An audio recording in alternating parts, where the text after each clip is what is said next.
out here every Sunday afternoon. Start off about 11 o'clock. We're usually here till about dusk. We've got all kinds of scale ship models, electric, some are steam. We've got some sailboats out here.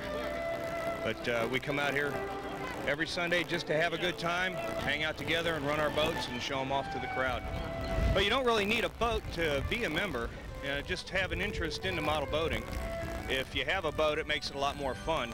You can start off with a very small boat. We've got one out here that's just a couple inches long. It's only maybe 11 inches long. And we've got them all the way up to 10 feet.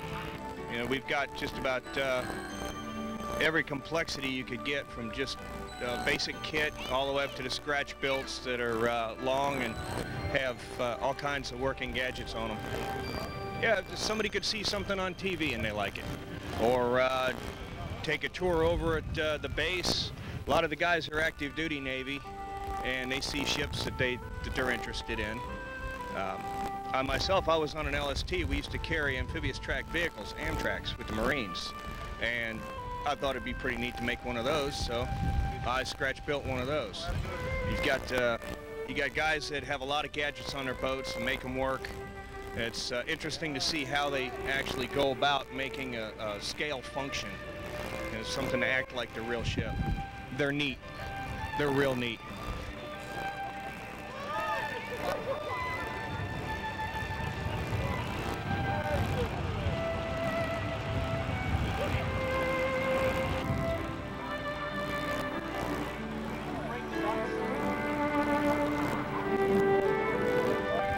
My name's Daryl Pedersen, and this is the 1/25th scale NOAA ship Whiting. This is the inside of the ship here, and it has a lot of working functions. Up here, you can see the custom-made winches that can drop and lower the anchors, both the port and starboard side. There's 9 feet of chain on each side. Up here is the control panel. I have actually an hour meter in here, and I have 67.9 hours of runtime. I have two 12-volt meters, one 6-volt. Circuit breakers, in case anything ever happens, those will pop so I don't burn any motors up. This particular boat here only has one servo, which is here for the rudders. Everything else is done electronically with my Switch 16. You can take one channel from a radio, and if you add this, it gives you 16 channels. These are my main electronic speed controls for my motors. This is the electronic speed control for my bow thruster. These are the bridges for my fans and my smoke generators. When I give it throttle, the fans actually push the smoke up through the stacks. These are diesel sound generators here, and when I give the boat throttle, it roars up along with the motors. This particular model has both starboard and port motors. These are very large motors. They're out of Germany, and the brand name is Marx. The shaft system for this boat was designed in case it was ever dropped. They will actually pull out, and I can replace them. I have two tanks here with dishwashing soap. When I pull water in from the bottom of the sea chest, it comes up here, gets mixed in with the dishwashing soap, and on the overboard discharges, it comes out sudsy to make it look like it's underway. Well, we've spent, actually I've had a gentleman help me with it, Paul Holloway. We've spent 3 years so far on it, and we have 1 more year to go. As far as money, I have invested approximately $5,000 in material, and we spent roughly 2 nights a week working on it for 3 years.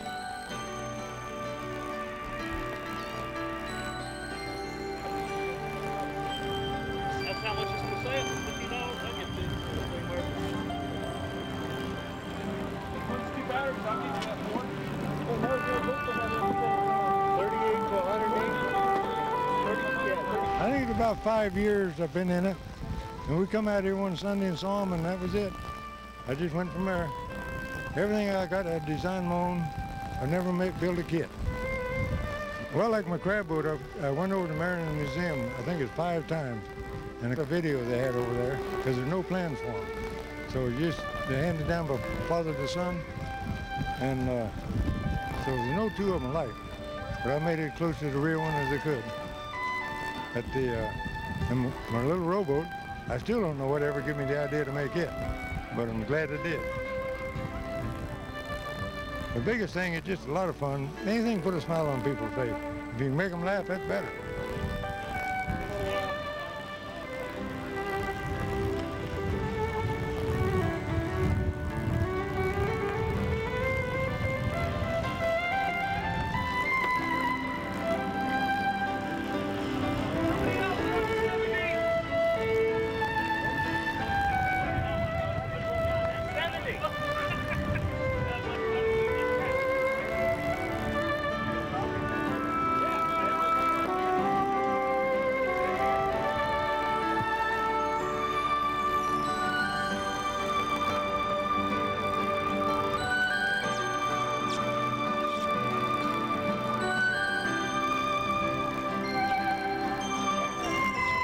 Well, it's a Russian Akula class submarine. I didn't actually build the boat, but a friend of mine built it and gave it to me. It was his first model that he ever built, and it's been sitting on a shelf for 10 years. And he wanted to see it operational, and I expressed interest in getting into the sport, the model submarines. Trying to avoid the surface traffic. One of the challenges. Trying to keep it from going down and not coming back up. That's another problem. I have a couple of safety features in the boat that prevent that from happening. If it loses radio signal for 10 seconds, it automatically blows all the ballast and comes up. It's ongoing trimming it out and setting in the electronics continuously. Once you get it trimmed for that day, it works for that day pretty much, and then the next time you bring it out the following weekend, you got to do it all over again. And also different water densities. Different lakes have different water densities. I've been running it in a swimming pool the last week or so, so it's been trimmed out for that. I've been trying to get the dive out here. She'll go down, but I seem to be having problems with the radio signal. I've always liked building model boats. When I was younger, I built a lot of just regular static models. And then when I got stationed out here in Virginia Beach, I came down to the lake and I saw the club out here running their boats. I figured I'd pick up a small boat, and I started out with a small tugboat, about a foot long, and been going on since then.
This is a Canadian-built Flower-class corvette. They were used in World War II for escort duty, mainly between North America, Canada, over to Russia and England.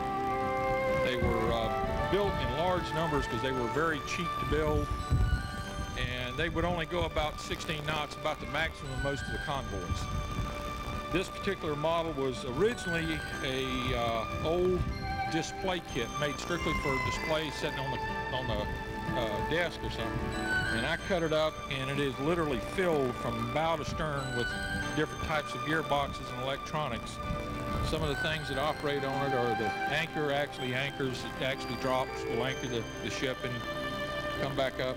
The forward gun will rotate, and when it gets to a certain point, has a gun alarm that goes off and a red light that flashes in the bridge. The spotlight right up here rotates 360 degrees. It has a focus beam at about 6 foot. You can read a newspaper. Smoke actually comes out of the smokestack here. On a good day, it puts out quite a bit of smoke. All of the lighting on it works, including lights shining through all the ports. So at night, it looks very realistic. Of course, the propeller and the rudder work. Has anchor warning light on the top of the mast, blinks red whenever the anchor's down. It's about, I've got it entirely full. If I put anything more in there, it'll sink.